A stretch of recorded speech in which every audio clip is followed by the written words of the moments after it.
everybody, welcome to Stamping with Melva. My name's Melva Peters and I'm an independent Stampin' Up! Demonstrator in British Columbia, Canada. And you can find me online at stampingwithmelva.com. It's Saturday morning and I usually jump on about 11 o'clock Pacific on Saturdays. I'm a little early because I have a class this afternoon, and originally my team meeting was scheduled for today, but we've rescheduled that one. But anyway, so I'm on a little earlier today than I normally am. But what I want to show you is how to use the new Stampin' Up! Masking paper. I'm not sure if I've showed this before, but I really love this paper. I love to mask, and so I love using the masking paper. It just makes masking so much easier than it's ever been in the past when I've had to use a Post-it note, which doesn't stick very well. And just makes it hard because it lifts off and you don't have the adhesive all over the entire piece. And so this masking paper, excuse me, is just so much easier because it's fully adhesive. You do have to pull it off quite gently, I'll say, but as long as you don't really, press it down as if you want to make it stick forever, it actually is quite easy to use. All right. Let me switch over to my desktop and I'll show you. I'm going to use this Elephant Parade. I love this little elephant. And so it's a great one to do masking on, where you can mask off the elephant and then have the little mouse, for example, sticking out from behind, peeking out from behind. All right, so that's the stamp set I'm going to use. Now, this is the masking paper. There are 12 sheets in here, so there are a ton of sheets for you to use. It's 5 by 7, and like I said, take it out here. Get a piece. It's quite thin, kind of like a Post-it note. It has a split in the back, and so it is not the split. The two pieces that has the adhesive on it's the other piece. And so it's easy to use. So when you're stamping, like I am going to show you to do, stamp on the side that has, of course, the adhesive on it, and then you'll peel off the back. And it just makes it so easy. And like I said, there are 12 sheets in here that are 5 by 7, so you will have a lot to use. I'm also using the deckled rectangle dies on mine, so I've used the third largest. That's what I'm going to stamp on. All right, let me show you how to get started with this. Okay, so I've got a piece of the deckled, or the piece of basic white cardstock, and I've cut it out using the deckled rectangle, the third largest. I'm also using, my colors are, isn't this pretty color combination? Smoky Slate and Parakeet Party. Not sure which side I'm going to use, and I've got another piece. This just came off the bottom, so I always save these, and I'm going to put it on the inside of the card. So my card base should be 4 1/4 by 11. I'm just thinking it might not be. I just pulled it out of my drawer. Yeah, it needs 1/4 of an inch trimmed off of it. Felt a little wide. There we go. All right, and as always, I score with my paper trimmer with the scoring blade. Just gives me a much better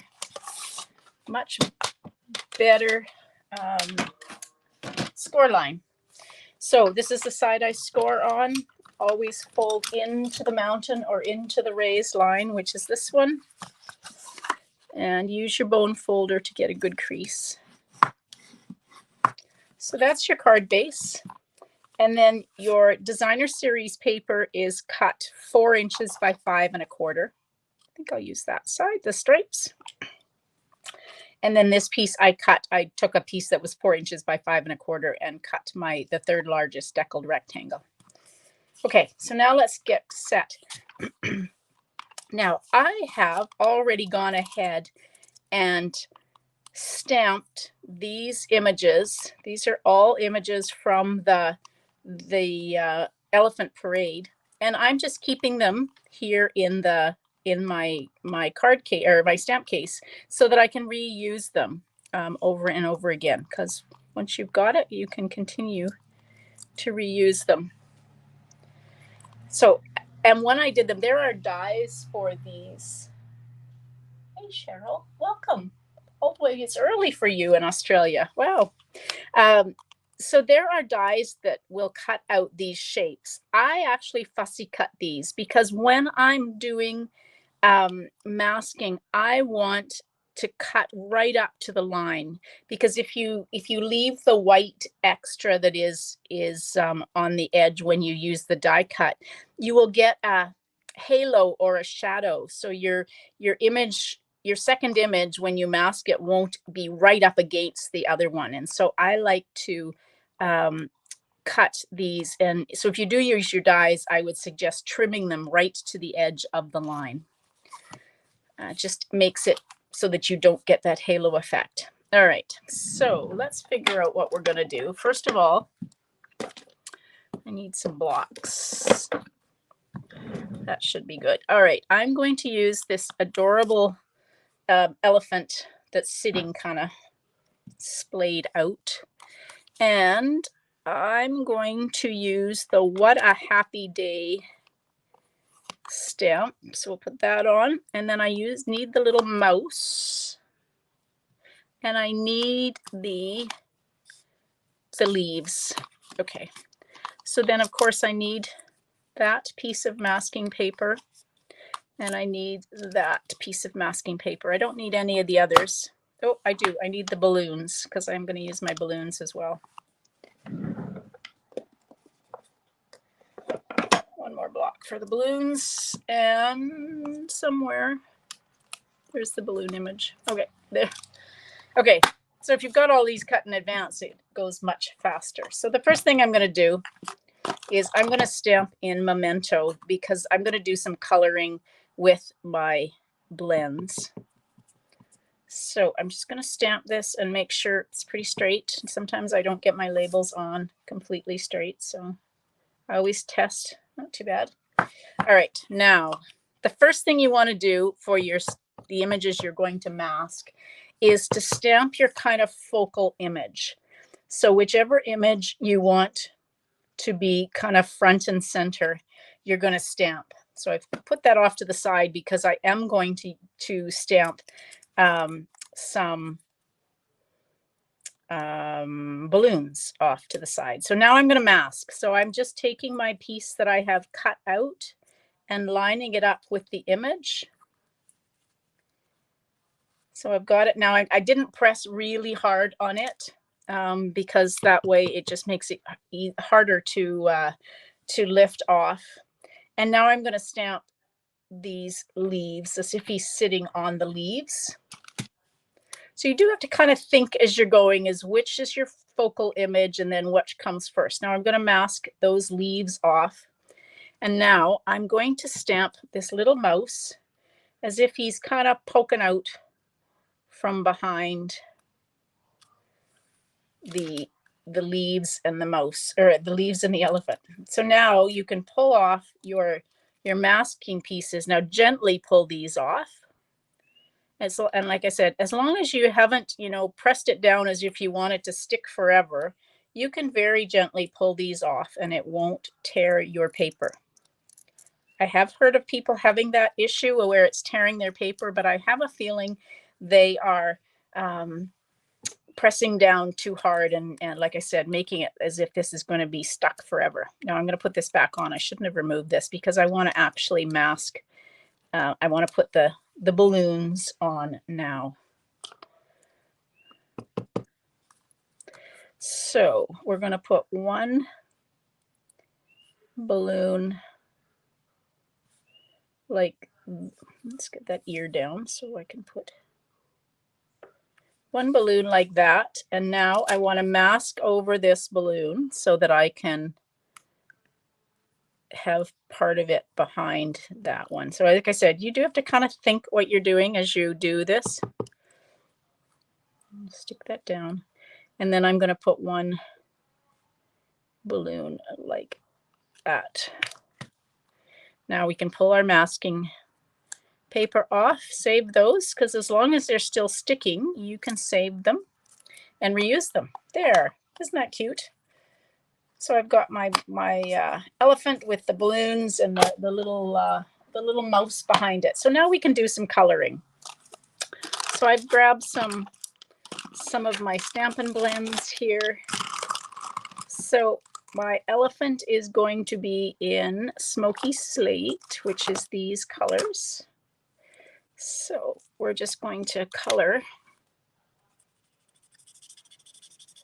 my elephant. And I've said this before, I always use the light of the Stampin' Blends first, and then I'll go back in over it with the dark, and then I kind of go back in with the light and do some kind of blending. I just find it easier to do that. I don't know. I don't know if there's a right way and a wrong way to use Stampin' Blends, but that's what I've always done. I kind of find that if you lay down some of the color, the alcohol, first, it makes it easier to blend as opposed to laying down the lines in the dark and then trying to blend them with the light. And like I said, if you've got a different way to use them and it works for you, there probably is no right or wrong way to do it. I've seen both used. But this is my way that works for me. I love to color. So I'm not going to I could spend a lot of time getting this blended, but I won't. I'm just going to kind of get it basic. Okay, so do the outside of the ear. And then I'm going to go in. This is my dark. And so I'm just going to kind of do some where the concept artists have got the lines for me. It makes it really easy to just use those lines to add in some what looks like shading.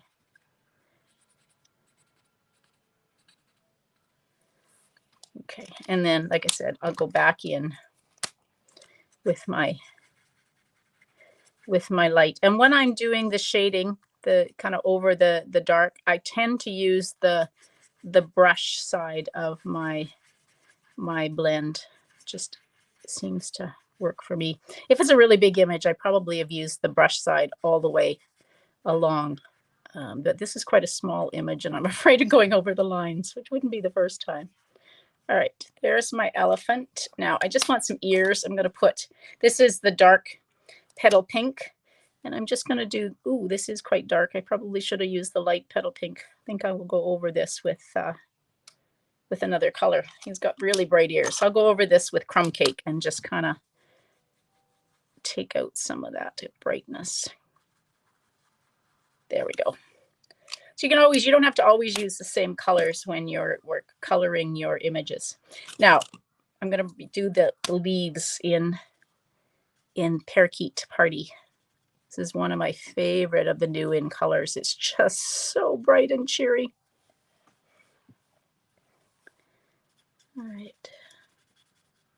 So there are lots of ways that you can use the masking paper.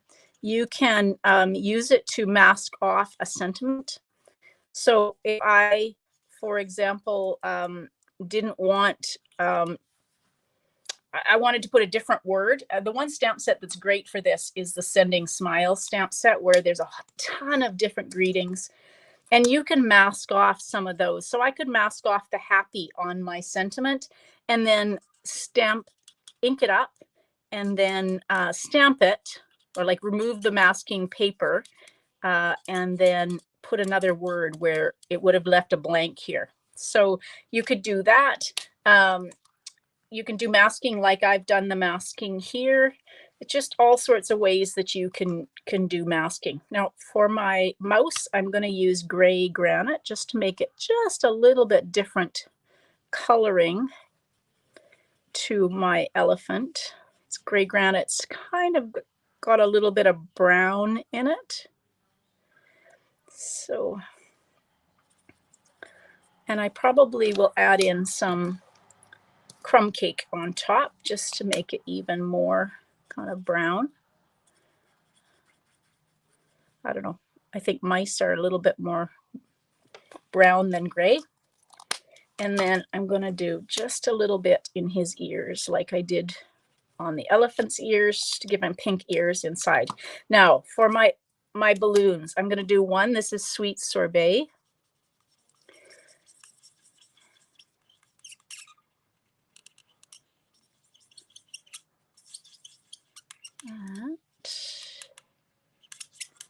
coloring that. This is the light sweet sorbet. And I'm not going to go over it with the dark. I'm going to do light sweet sorbet, and I'm going to do dark mango melody for the other balloon, just because it's bright and cheery for a balloon. Could have done parakeet party, I guess. Now I've got, this is the color lifter. So I'm just going to go in, and where these lines are I think meant to be the, you know, the light, where the light reflects. And so I'm just going to take and lift off the color. And I don't know that you can see that. Maybe if I lift it up, there we go. You can just see I've lifted off the color, so it kind of looks like a shadow. All right, and I just want to take my dark smoky slate and do his tail, his, I don't know if those are nails or claws, but all right. So now let's start putting our card together. So I'm going to use dimensionals to pop this up on the piece of, now let's see, do we want it on the stripes or do we want it on the flowers? Oh, I think stripes. I don't know, they're both, it's kind of hard to decide. So we will put that on just kind of in the middle there. I'm just going to use, oops, stamp and seal. These, the backs of the dimensionals I find all over the place. I'm sure you do too. They seem to have a mind of their own. All right, so we'll put this down. Get even. Now I have some, this is the Parakeet Party woven ribbon, 1/8 inch. So I'm going to just tie, hopefully, if I can do it. I want a little tiny bow to just put at the bottom of the balloons. So there's a little tiny bow.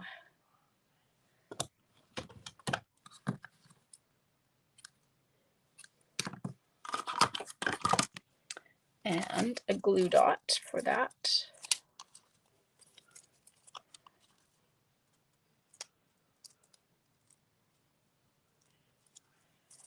I'll just use my paper snips to get that off.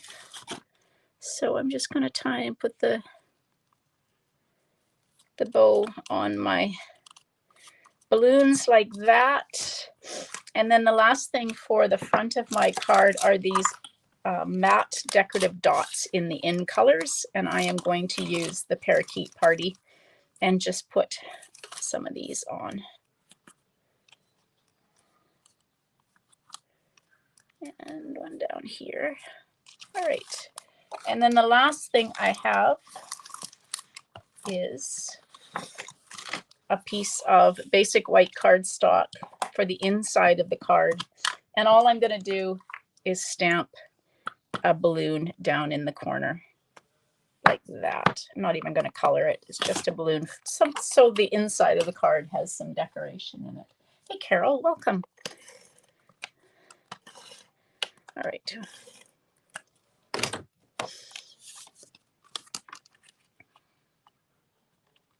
And there we go. So I've got the inside of the card done and my parakeet, or my my elephant on the front. Now I'll show you another card I made, a similar card to this one, using the same kind of layout, the same masking. Gosh, I got a mask going. This one is done in smoky slate and soft succulent with the ribbon. And I did the same kind of technique where the mouse is showing, a little bit different coloring because I had the sweet or the soft succulent on this one, but similar effect. And so you can use this elephant. So this is a baby card. It's a sweet little one, and this one could be a birthday card. Yeah, I know elephants are so cute. So just a couple of options for you, both done using the same technique with the masking paper. So if you haven't seen the masking paper, take a look at it. It's amazing. It's not very expensive, and you like do get a lot, so it will last a long time. And as I said, lots of ways to use it. The other way that you could use it is to mask off some stripes, for example, and then use a water painter to color over them. Because it's adhesive, solid adhesive on the back, it just makes it so much easier where it would stick, and you wouldn't necessarily, sometimes when you've used Post-it note tape to try and create lines, mask lines, it bleeds underneath because the adhesive doesn't go all the way, isn't all the way on the back of the paper. So anyway, lots of techniques that you can use for your masking paper, and I hope you'll give some of them a try. Don't forget, if you've come in through YouTube and you haven't subscribed to my YouTube channel, take the time to subscribe. If you're not part of my Facebook group, you're welcome to join. I'd love to have you. We just share ideas. I share my cards and everybody else shares their cards. And at the end of the month, I give some happiness, send some happy mail to people who shared their cards. So if you're interested, that link is underneath this video. I will be back tomorrow at my regular time, which is 12 Pacific, and I hope you'll join me then. Thanks so much for joining me. Hope you have a great day. Happy stamping. Bye.